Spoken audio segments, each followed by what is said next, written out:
Kidding aside, pero ang epekto sa pag-pronounce ni Inday Sara Duterte na tatakbo bilang Pangulo sa 2028 election ay ganito. Panoorin nyo mga kadonatics. Nako! Ayan. Ako si Sara Duterte. Ah, Tatakbo bilang Pangulo ng Pilipinas. Shukran.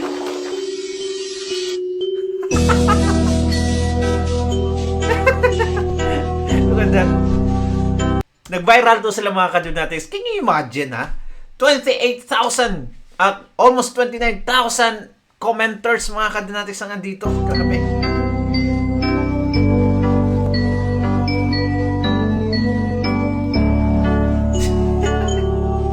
Ayan. Ako si Sara Duterte. Tatakbo Takas bilang takas, oh. Pangulo ng Pilipinas. Takas na. Ayan. Mga durugista. Mga durugista. Itapon yung foil. Tapon ng Ako si foil. Sara Duterte. Tatakbo bilang Pangulo ng Pilipinas. Realidad pag kamay na bakal eh. Wait lang mga kadonatics. The fact na may ganito silang mentality mga kadonatics, pag-pronounce ni Inday Sara Duterte, it only means mga kadonatics na napaka-epektibo yung paraan ni Tatay Digong noon. Napaka-epektibo mga kadonatics. Ayan.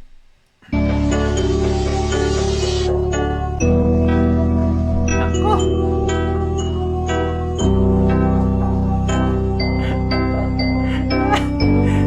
Tapon yun ang foil. Yan, magnanakaw. Isang magnanakaw.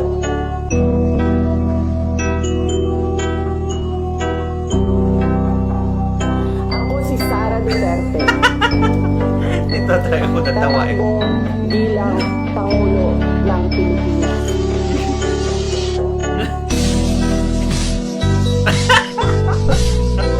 Ako si Sara Duterte. Tatakbo bilang Pangulo ng Magnanakaw din. Magnanakaw. Sa uli.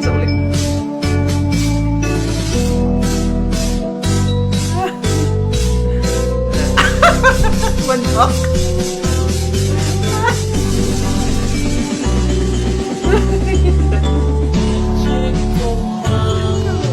Pero ang ganda ng lesson mga kadonatics. Ako si Sara Duterte.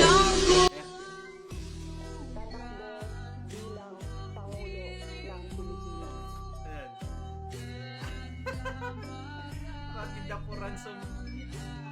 Ayan. Itago nyo na yung mga baril nyo. Ay, nako.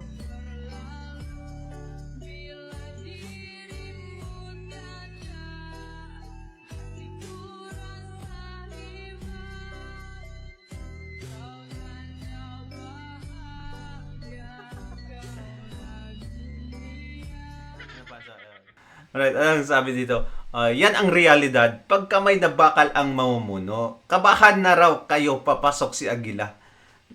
Di ba mga kadonatics?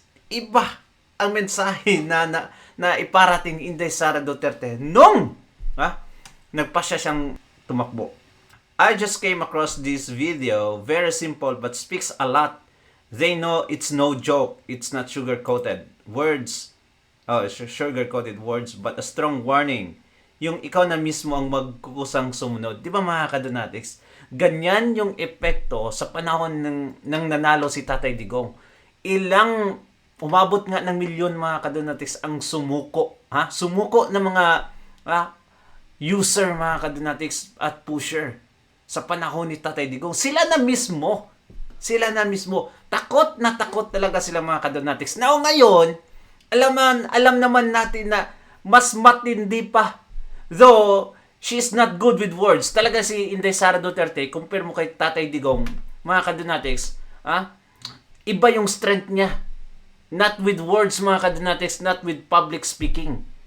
Si Tatay Digong, marunong talaga. No? Iba yung mga kadonatics. Pero, sa pamumuno, mas matindi itong si Inday Sara. ilang beses nang sinabi ni Tatay Digong na, ay nako, mas matindi pa yung anak kong babae. Ha? Kaya mga kadonatics, si Tatay Digong hindi niya kayang magsabi ng, ipapatay ko kaya yung mga ganun mga kadonatics, yung banta. Pero si Inday Sara Duterte ay talagang mga kadonatics. Grabe nung sinabi niya yun. Ipapatay ko kayo lahat.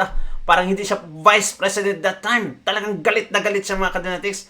Hindi ka magagalit ng ganon mga kadonatics kung di mo alam na may banta din sa'yo. Hindi mo magagawa yung video na yun mga kadonatics kung hindi mo alam through your intel mga kadonatics na binabala ka ng gurgurin. Kaya, ayun, di ba? Yung si Tatay Digong mga kadonatics, ang ginawa niya lang, may death threat sa akin. Ganon lang yung sinasabi ni Tatay Digong mga kadonatics, pero ito si Inday Sara iba. So, nag-isip talaga kayo. Mag-isip kayo. Napakagandang mensahe nito mga kadonatics. Well, anyway, dito tayo sa, di ba sabi ni Attorney Marcoleta mga kadonatics, na talagang, sige, let's put some time, sit on it mga kadonatics, on that issue in West Philippine Sea, sa KIG, especially mga kadonatics, Kalayaan Island Group. At eto na nga, nangyari na mga kadonatics, ginisa ni Senator Marcoleta, itong Navy personnel, if I'm not mistaken, Navy personnel mga kadonatics. Dako, eto ang nangyari, ha? Eto ang nangyari mga kadonatics. Panoorin natin mga kadonatics. Ayan. To the gentleman seated in front, but Colonel Jacqueline Cloma. Yes, Brigadier General, you're now excused. Ma'am, please take the seat. Good morning, ma'am. Ayan mga I kadonatics, ha? guess Corpus is your maiden name.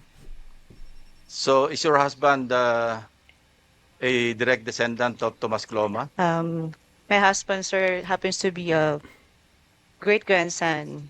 Great grandson. Yes, sir, but that his mother's mother is cousin of Thomas Cloma, sir. Yeah. Please extend my regards, and we'd like to thank him for discovering and occupying Yes, and sir. owning and donating to the Philippine Paepal talaga government tong si Lacson. the Kalayaan Island Group. Yes, sir. That's all, Mr. Chairman. Okay, eto. Thank you, sir. Bakit? Wait a minute mga kadonatics. That's all, Mr. Chairman.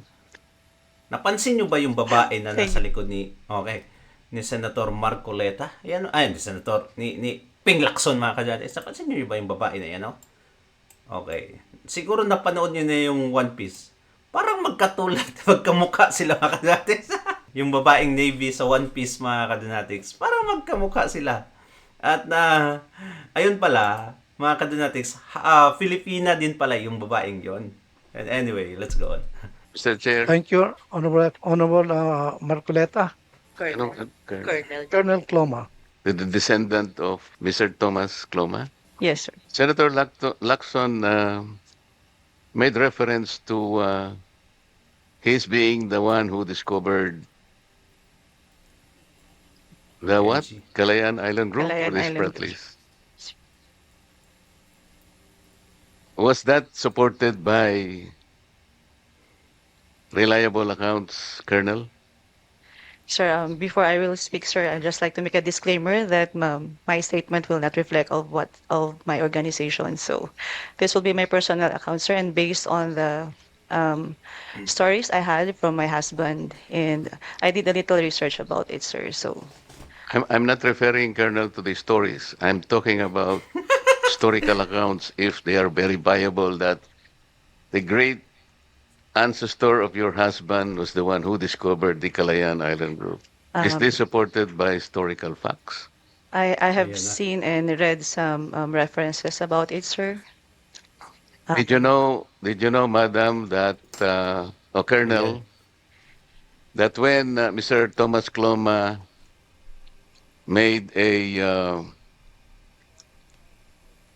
Freedom Declaration in 1956, several countries objected because, several countries like United Kingdom, the United States of America, China did also, Japan, Australia, and the Philippines. Did you know that?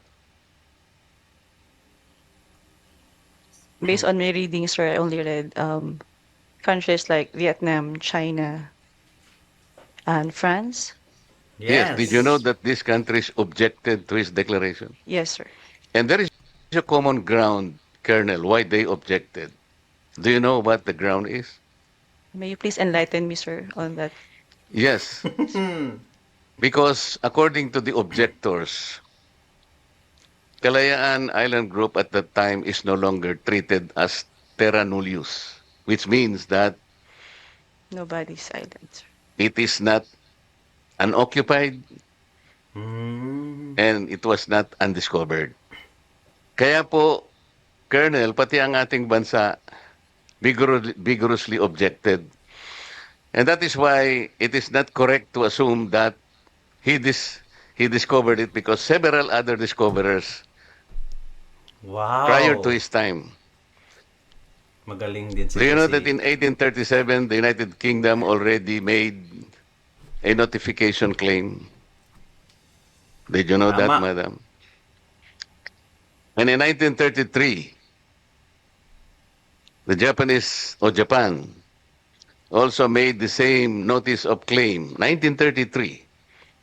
Prior to the declaration of Mr. Thomas Kloma in 1956, Japan already made a notice of claim. Meaning, marami na po talaga ang nakadiscover ng Kalayaan Island Group. So, hindi po siya pwedeng mag-donate dahil inobjekan po ng ating bansa mismo. Do you know the I see. representative of the Philippine government at that time when the objection was made? Grabe mga kadonatics. Tignan nyo man. Ha? Yan, historical facts yung mga sinasabi ni Atty. Marcoleta. Tignan nyo naman mga kadonatics. Dito. Alam po ninyo? Hindi. Descendants, tapos mo walang alam. He was then the Secretary of Foreign Affairs who became President of this country. Ferdinand Marcos Sr. I assume. So hindi po talaga 1978. pwede na siya yung nag-discover, madam, on those grounds. And it is not correct that earlier it was reflected in the minutes of this commission, that President Ferdinand Marcos Sr. formalized it in Told you. Presidential Decree 1596. There is no record attesting to that. And there is no record also, Mr. Chair, that his donation was formalized by the arbitral ruling. That is not on record, Grabe, Colonel, no? Mr. Chair. Just for the record, thank you very much. Thank you. Ayun, so ano? Lacson. Ano na, Lacson, ha? Yung aligasyon mo kay Senator Marcoleta na pro-China talaga dahil sa KAG na issue na yan. Ano na, Lacson? That is historical facts, mga kadonatics. Before na-discovered ng Pilipinas, yung Spratly Islands, mga kadonatics, is part of yung KAG, part yan ng Spratly Islands. Ando na yung Vietnamese, Japan, China, mga kadonatics. Paano yan? Paano yan naging sa atin? Actually, let's To, try. Honorable Marcoleta. Mr. Chairman, Yes, Oh, Honorable Ping Lacson. Lacson is Colonel Kloma, what is the difference between discovery and occupation? Is there a difference? You may discover an island that if you don't occupy it, then you don't occupy it. So can you tell us the basic difference between discovery per se Yes. and discovery and occupation? So based on my apprehension, sir. So once you discover something, sir, you just learn about it, and then you can just Leave it pass by, out. sir. Yes, sir. That's the term. And once you occupying is a different thing, sir, because you spend a lot of a time, a certain period of time in that certain area. Owning it. Yes, sir. Thank you, Mr. Chairman. So, anong punto mo, Lacson? Anong punto mo, Lacson? Ha? Ay, nako. So, siguro ang ibig sabihin ni Lacson dito mga kadonatics na na-discover ni Thomas Cloma mga kadonatics ang KIG at inoccupy. While yung iba, na-discover nila pero hindi na-occupy. Ha? Hindi. I don't know, ha? Let's go. Thank you, Honorable Lacson. Any more queries from the members? We may now excuse Colonel Loma. Jacqueline Loma. I will, sir. Thank you very much, sir. Thank you. Parang si Maricar yung Yeah. mukha niya. Oh. Di Any ba? more Di- queries from the members? Wala na. If we have no more, Honorable Rizal Taveros. Uy, ayun, nagsalita si Virus. Thank you, Mr. Chair. Ayan. Also, before my next question, Oh, ayan na po yung... Tsaka palaging may... Ano yan? Ano, index card. also just for the record, since we are making things off record, the 2016 arbitral ruling, Philippines versus China, concluded ko that China's 9-dash line has no legal basis for claiming historic rights to resources within Philippine waters, including areas of the Kalayaan Island Group. The tribunal ruled in favor of the Philippines, clarifying that China's claims violate UNCLOS. For the record also, Mr. Chair. Question to the Colonel, I just want to make of record that the arbitral tribunal ruled really on the 9-dash line of China that the 9-dash line was invalidated because it was not based on historic rights of China. That was correct. Ano?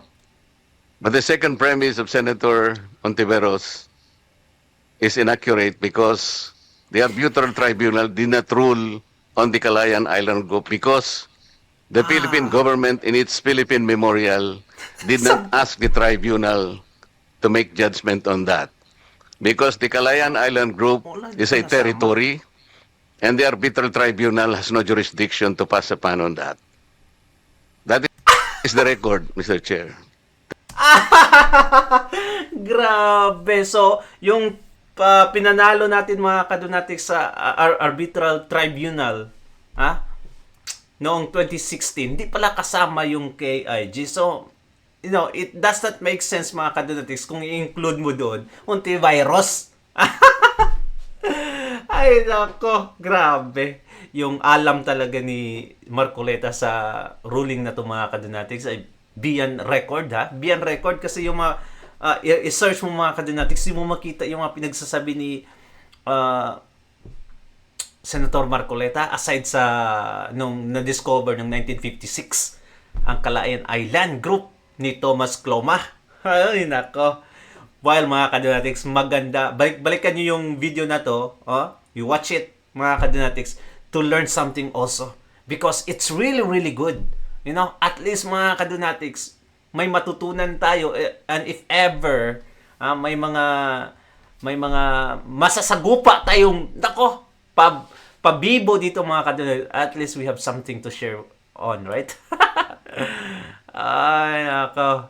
So, what do you think mga kadonatics? Ang ganda, ang ganda. I did not expect that to be that good mga kadonatics of research. Well, anyway, thank you so much and God bless you mga kadonatics. Ingat palagi. Don't forget to subscribe and like this video. Bye-bye.